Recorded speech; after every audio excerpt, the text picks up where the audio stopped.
What's good, y'all? Welcome back. Welcome back. Welcome back. Welcome back. We're back, baby. We are back with another F1 video. Top 10 highest paid F1 drivers of 2021. Shout out to the pit stop. But we're back with another F1 video. Looking forward to it. I honestly am looking forward to it. Highest paid F1 drivers. I'm not really sure who's going to be number one. Like I said, I don't really know too much drivers, but we are learning. We are learning slowly. We're learning. So, credit to you guys for continuously educating me on, the drivers, the sport just in general. Sorry, somebody keeps texting me. Ugh. But anyway, back with another video. Top 10 highest paid F1 drivers. My third time saying that. But let's go and get started with the video. No matter what sport you choose to pursue, making it big requires a great deal of hard work, dedication, and more importantly, money. This could not be more true than in the case of F1, with teams spending millions of dollars each year towards the development of their cars, on fees and on salaries, especially those of their drivers. Though F1 drivers are not exactly the highest earners in the world of sport, they are paid quite handsomely with additional bonuses for winning races, as well as sponsorship deals that can rake in a few million. First thing first, I'm not very surprised. Also, shout out to the sub who did recommend this. But I'm not surprised. I would expect F1 drivers to make solid amount of money, but at the same time, they probably get majority of the money from sponsorships, like you say, and bonuses. Especially if I win a race, hey, I'm expecting to get, I'm expecting to get a solid amount of money. I ain't gonna lie to you, but let's go and see. Let's go and see what's up. Each year. So let's jump right in and take a look at the highest paid drivers as of 2021 and how much they make. Kicking this list off at number 10 is Carlos Sainz Jr., son of former World Rally champion Carlos Sainz Sr. The younger Sainz joined the Ferrari team this season and signed a 2-year deal which sees him driving the car until the end of the 2022 season. After having spent a reasonable amount of time with teams like McLaren, Renault and Toro Rosso, the Spaniard has gained a lot of experience. So another question, what's the main car? What's the main car, most drivers go with? Lambos? I don't think Lambos, but what's the main car that most drivers, go? Because, we see in NASCAR, we see Chevy, Ford, Toyota, and a few whatever. podiums along the way. His current contract brings him around $8 million in salary, aside from other incentives, significantly more than his starting salary of $285,000 back in 2015. Sainz has also been sponsored by the beer company Estrella Galicia for the longest time in his career and is often seen promoting the brand. Next up in the list is Lando Norris at number 9. The youngest driver to make this list, Norris has put up some exceptional performances in his 3 years within the sport.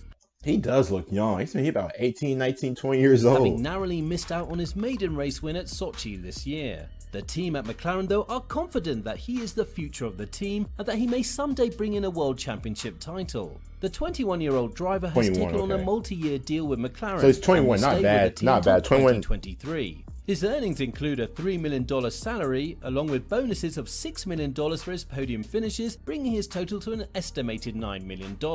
When he's not busy racing, Lando is actively working on his esports brand Quadrant by producing new content with his team and selling merchandise. At number 8, we have the honey badger he makes more money Daniel Ricciardo. Of his the Australian bonuses. driver changed sides from Renault to McLaren this season in a move that would surprise many of his fans. Despite his initial struggle with the car at McLaren, Ricciardo has managed to get back to his original form and was able to win McLaren their first Grand Prix since 2012. Just like his teammate Norris, Ricciardo is currently on a multi-year contract with McLaren and will be driving for the team right up to 2023. Daniel previously had quite a lucrative deal at Renault, however the team's dismal performance saw him wanting more. Although having taken a pay cut due to the pandemic and the subsequent switch to McLaren, Ricciardo's salary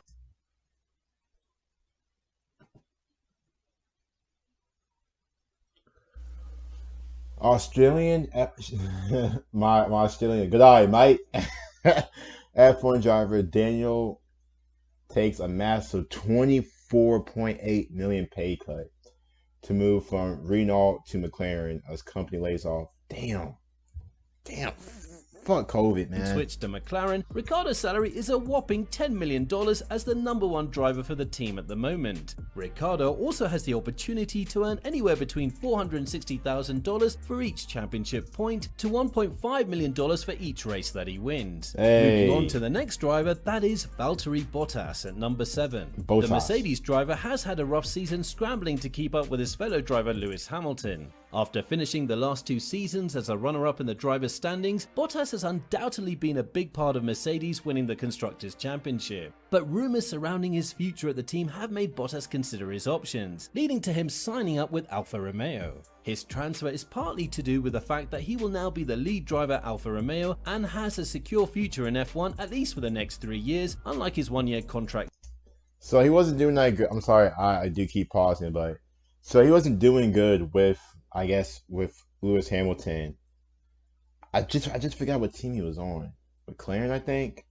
So sometimes, to be the face of a team, you take that chance. I don't doubt him though. Each season. I'll probably do the His same current thing deal, too. which expires at the end of this year, pulls in about $10 million in salary alone, besides being awarded extra cash for winning races. Further up at number 6, we have Ferrari's Charles Leclerc. The 24-year-old has been a brilliant driver on track despite the shortcomings of Ferrari's. God, look at that pass. In his 3 years with the team, Leclerc has achieved 13 podiums and 2 first-place finishes. Having been a part of the Ferrari Driver Academy, Leclerc made waves during his rookie season with the Sauber team and followed it up with another impressive season at Ferrari. The team is certain that Leclerc is the way to go forward, which is why the young racer was offered a 5-year contract to drive for Ferrari, the longest contract for any driver in F1 history. Leclerc's new contract has netted him a salary of around $12 million, with options for multiple add-ons throughout the year based on his performance. Moreover, Leclerc's high-profile collaborations with Richard Mille and Giorgio Armani have resulted in an appreciable increase to his fortune. Our next driver on this list at number 5 is also the number 5 driver on the grid, and that is none other than Sebastian Vettel. The former Ferrari driver took the gamble of relocating to a midfield team with the likes of the rebranded Aston Martin F1 team. A 4-time world champion, Vettel is arguably one of the most qualified drivers currently in F1, which is exactly what Aston Martin were looking out for. Although the duration of his deal is still unclear, it's unlikely that Vettel will leave the team anytime soon. Having considered the possibility of retiring, he decided to stay back and try his luck out with a new team dynamic and a new car. This of course means that his income has taken quite a hit, with him reportedly making $15 million in salary. Vettel is known to be a quiet man outside the sport and has often shied away from taking sponsors. One of the biggest gainers this season is Sergio Perez at number 4, who is presently racing for the Red Bull team. The Mexican driver was fortunate enough to receive a But I'm like that too. I am pretty quiet as well, so I can't really fault Vettel. lifeline from the team, especially after having been let go by Racing Point at the end of 2020. His first race win at last year's Sakhir Grand Prix proved to be a saving grace for Perez, who will be racing in F1 for at least 2022. Checo, as he's more commonly known, is also backed by wealthy investors such as business magnate Carlos Slim. This is definitely an important factor that has worked in his favour because teams are always looking out for new sponsors to finance their operation.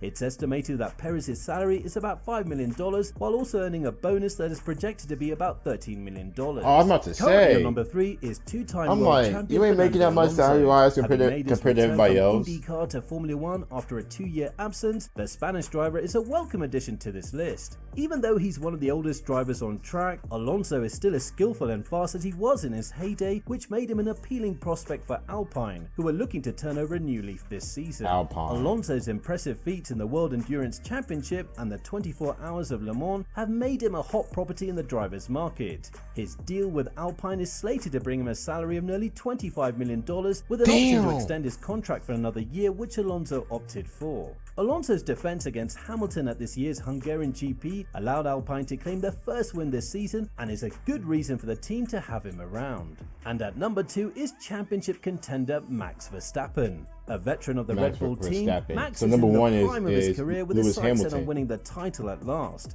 At just 24 years of age, Verstappen has accomplished 17 race wins and is paid extremely well for his results on track. Oh, this guy's As of good. 2021, Verstappen is said to make $25 million in just salary alone, while his bonus earnings through the year could net him another $17 million, bringing his yearly total to $42 million. This puts him in the top 50 highest paid athletes around the world, replacing former teammate Daniel Ricciardo on the list. With his contract set till the year 2023, Verstappen is well on his way to possibly becoming the highest earner in the sport, added with the fact that he already has some large sponsorship deals with a few Dutch brands. Finally, we have defending champion Lewis Hamilton at number 1. Having been with Mercedes since the 2013 season, Hamilton has won 6 championships for the team, making him the most successful driver of the last decade. That his superior Lewis Hamilton is not the best driver, is actually Verstappen. Form year after year has given him the leverage to negotiate some seriously high-paying deals with the cash-rich Mercedes team. He recently signed a brand new contract with his team, which is rumored to earn him approximately $55 million and $55 million. I mean, that's what winning does. $7 million in salary and bonuses respectively. Apart from this, Hamilton has his own clothing line in partnership with designer Tommy Hilfiger, as well as owning his racing team X44, which will race in the Extreme E Series. Hamilton also owns the rights to his images and is at present the 8th highest paid athlete in the world at $82 million in total earnings. And there you have it, our breakdown on the top 10 highest paid drivers in F1 at the moment. Which drivers are you expecting to see in this list next year? Oh man, hey, them boys, some boys can be Lewis Hamilton, Verstappen. Oh my gosh, Ricciardo. Oh man, Leclerc. Whoo, hey, these boys. Hey, F1. Hey, but it does seem like more of the money will come from sponsorships and bonuses. So that's what's up. That's what's up. But hey, we are continuing to learn top 10 highest paid F1 drivers. Don't forget to like and sub. Comment down below, you guys' thoughts and reactions. I'll see you guys later.